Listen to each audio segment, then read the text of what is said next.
সবাইকে সালাম জানিয়ে ইচ্ছে খুশিতে আমি আজকে চলে আসলাম একটা টমেটোর চাটনি নিয়ে।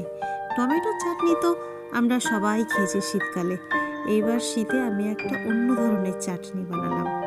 দেখতেই পাচ্ছেন সবাই যে আগে আমি টমেটোর গুঁড়াগুলো ভালো করে কেটে ধুয়ে পরিষ্কার করে নিয়ে একটু চিড়ে নিয়েছি।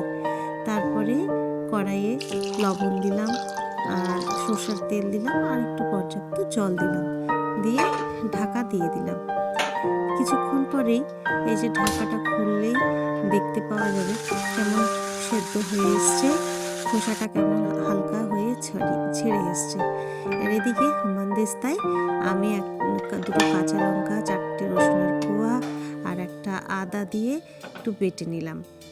আর এইদিকে তারপরে খোসাটা উপর থেকে তো হালকা হয়ে এসছে, কড়াই থেকে তুলে নিয়ে দেখুন কেমন গরম ধোঁয়া বেরোচ্ছে, আমি ছিলতেই পারছি না ভালো মতো। তারপরেও যাই হোক ছেড়ে নিলাম, নিয়ে হামানদিস্তা হামানটাকে দিয়েই গরমের জন্য হাত লাগাইনি হয়ে দিয়েই আমি বাটতে শুরু করলাম।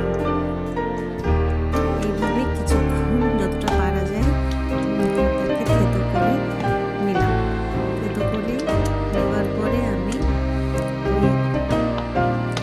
কাঁচা লঙ্কা, আদা আর রসুন যেটা থেতো করে রেখেছিলাম সেটা এখন এর মধ্যে দিয়ে দেব। বেশ কিছুক্ষণ ধরেই থেতোটা করলাম। তারপরে সাথে দিলাম কাঁচা সরষের তেল, তারপরে লবণ তো দিয়েছিলাম, তেলও দিয়েছিলাম সেদ্ধর সময়। তারপরে আবারও একটু স্বাদ মতো দিয়ে দিলাম। এইবার হচ্ছে একটা বিশেষ জিনিস দেওয়ার পালা, এটা হলো তেঁতুলের আচার। আমি এর মধ্যে একটু তেঁতুলের আচার দিয়েছি, আমার কাছে ছিল তেঁতুলের আচার। তেঁতুলের আচার ছাড়াও এটা ভালো লাগবে, কিন্তু তেঁতুলের আচারটা দেওয়াতে এর টেস্টটা অনেক গুণে বেড়ে গেল।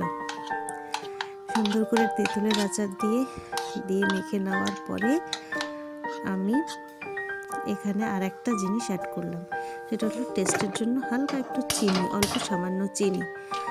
আর সবার শেষে একটা শুকনো লঙ্কা পুড়িয়ে নিলাম, ভেজে নয় পুড়িয়ে নিলাম। পুড়িয়ে নিয়ে সেটাকে সুন্দর করে হাত দিয়ে, আর একটু ভয়ই ছিলাম গরম হবে নাকি, তো যাই হোক শেষ অবধি হাত দিয়ে গুঁড়িয়ে আবার ওটা মেখেও নিলাম। আপনারা কি এই ধরনের চাটনি খেয়েছেন? যদি খান তাহলে অবশ্যই জানাবেন, আর যদি না খান তাহলে আর একবার বানাবেন। খুব দারুণ টেস্ট, আমার তো খুবই ভালো লেগেছে। আর যদি আপনাদের এটা ভালো লেগে থাকে তাহলে অবশ্যই একটা লাইক করবেন, সাবস্ক্রাইব করবেন। ধন্যবাদ।